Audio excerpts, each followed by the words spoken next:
Hi everyone. So welcome to day 2 in our Christmas Read Aloud series. I really hope that you enjoyed the first story that we had, Bear Stays Up. And today we're going to be reading one of my favorites, How the Grinch Stole Christmas. I really hope you enjoy.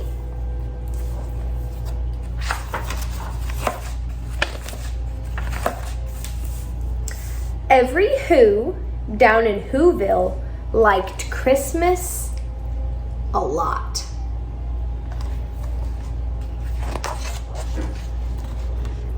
But the Grinch, who lived just north of Whoville, did not. The Grinch hated Christmas, the whole Christmas season. Now, please don't ask why. No one quite knows the reason. It could be his head isn't screwed on just right. It could be, perhaps, that his shoes were too tight. But I think that the most likely reason of all may have been that his heart was 2 sizes too small.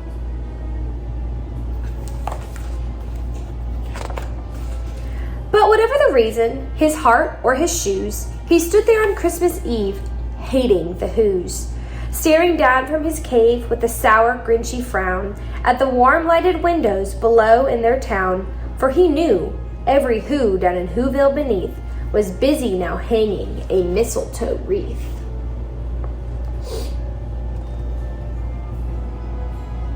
And they're hanging their stockings, he snarled with a sneer. Tomorrow is Christmas. It's practically here. Then he growled with his Grinch fingers nervously drumming. I must find some way to stop Christmas from coming. For tomorrow, he knew. All the Who girls and boys would wake bright and early. They'd rush for their toys. And then, oh the noise, noise. That's one thing he hated. The noise.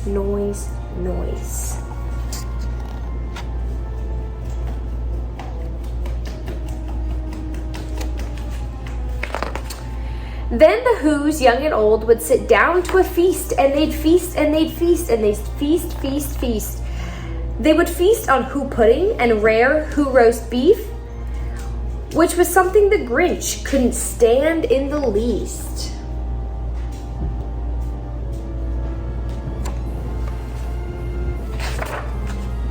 And then they'd do something he liked least of all. Every Who down in Whoville, the tall and the small, would stand close together with Christmas bells ringing. They'd stand hand in hand, and the Whos would start singing. They'd sing and they'd sing and they'd sing. And the more the Grinch thought of this Who Christmas sing, the more the Grinch thought, I must stop this whole thing. Why, for 53 years I've put up with it now. I must stop this Christmas from coming. But how? Then he got an idea, an awful idea. The Grinch got a wonderful, awful idea. I know just what to do, the Grinch laughed in his throat, and he made a quick Santa Claus hat and coat. And he chuckled and clucked. What a great Grinchy trick! With his coat and his hat, I look just like Saint Nick. All I need is a reindeer. The Grinch looked around, but since reindeer are scarce, there was none to be found. Did that stop the old Grinch? No. The Grinch simply said, if I can't find a reindeer, I'll make one instead. So he called his dog Max. Then he took some red thread and he tied a big horn on the top of his head.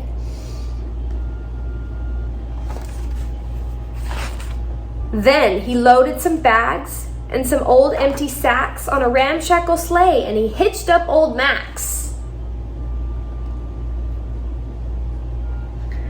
Then the Grinch said, "Giddy up!" And the sleigh started down toward the homes where the Whos lay a snooze in their town. All their windows were dark. Quiet snow filled the air. All the Whos were all dreaming sweet dreams without care. When he came to the first little house on the square, "This is stop number 1. the old Grinchy Claus hissed, and he climbed on the roof, empty bags in his fist.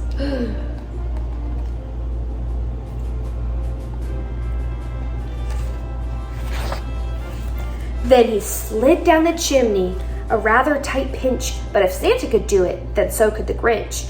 He got stuck only once, for a moment or two, then he stuck his head out of the fireplace flue, where the little Who stockings all hung in a row. These stockings, he grinned, are the first things to go.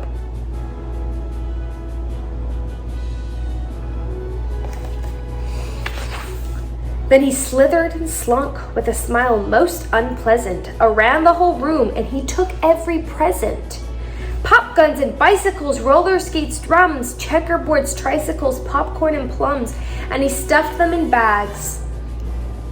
Then the Grinch very nimbly stuffed all the bags one by one up the chimney.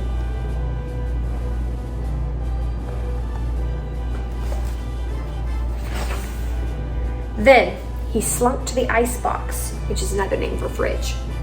He took the Who's feast. He took the Who pudding. He took the roast beast. He cleaned out that icebox as quick as a flash.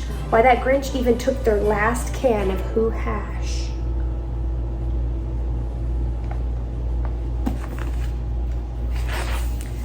Then he stuffed all the food up the chimney with glee, and now, grinned the Grinch, I will stuff up the tree.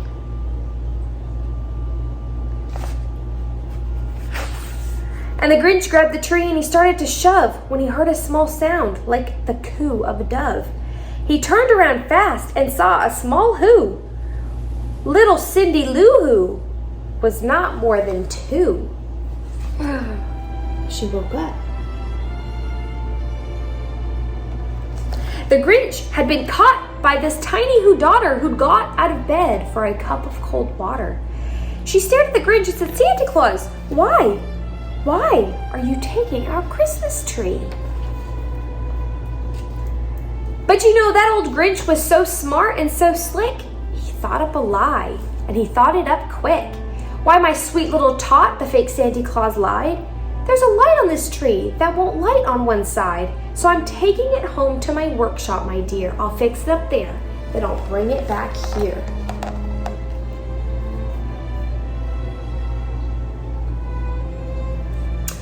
And his fib fooled the child. It's another name for lie.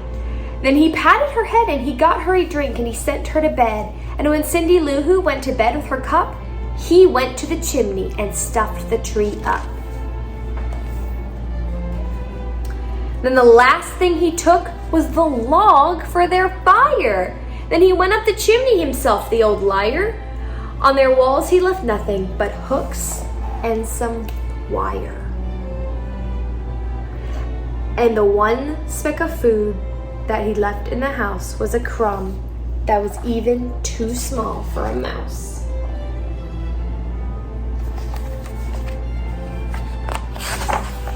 Then he did the same thing to the other Who's houses, leaving crumbs much too small for the other Who's mouses.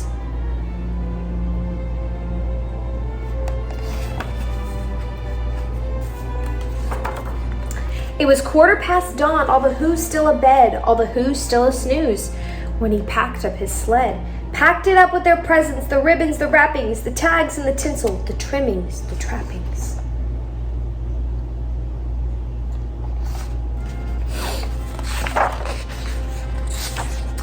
"3,000 feet up the side of Mount Crumpet, he rode with his load to the tip-top to dump it. Pooh-pooh to the woos, he was grinchishly humming. They're finding out now that no Christmas is coming. They're just waking up. I know just what they'll do. Their mouths will hang open for a minute or two, then the Who's down in Whoville will all cry, boo-hoo.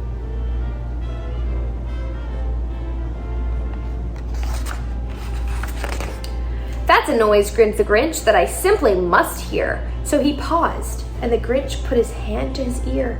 And he did hear a sound rising over the snow. It started in low, then it started to grow.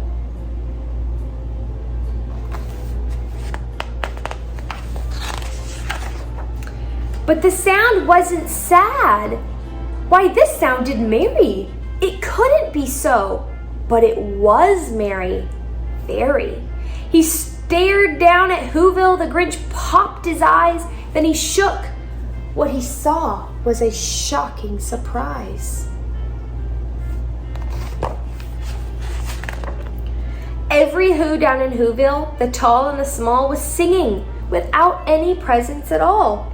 He hadn't stopped Christmas from coming. It came, somehow or other. It came just the same. And the Grinch, with his Grinch feet ice cold in the snow, stood puzzling and puzzling. How could it be so? It came without ribbons, it came without tags, it came without packages, boxes, or bags. And he puzzled 3 hours till his puzzler was sore. Then the Grinch thought of something he hadn't before. Maybe Christmas, he thought, doesn't come from a store. Maybe Christmas, perhaps, means a little bit more.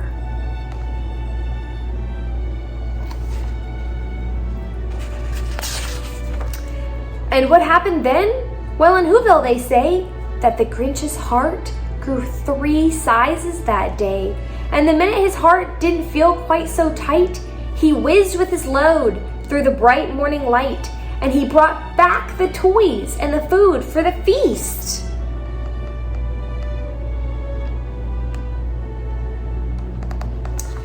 And he himself, the Grinch, carved the roast beast.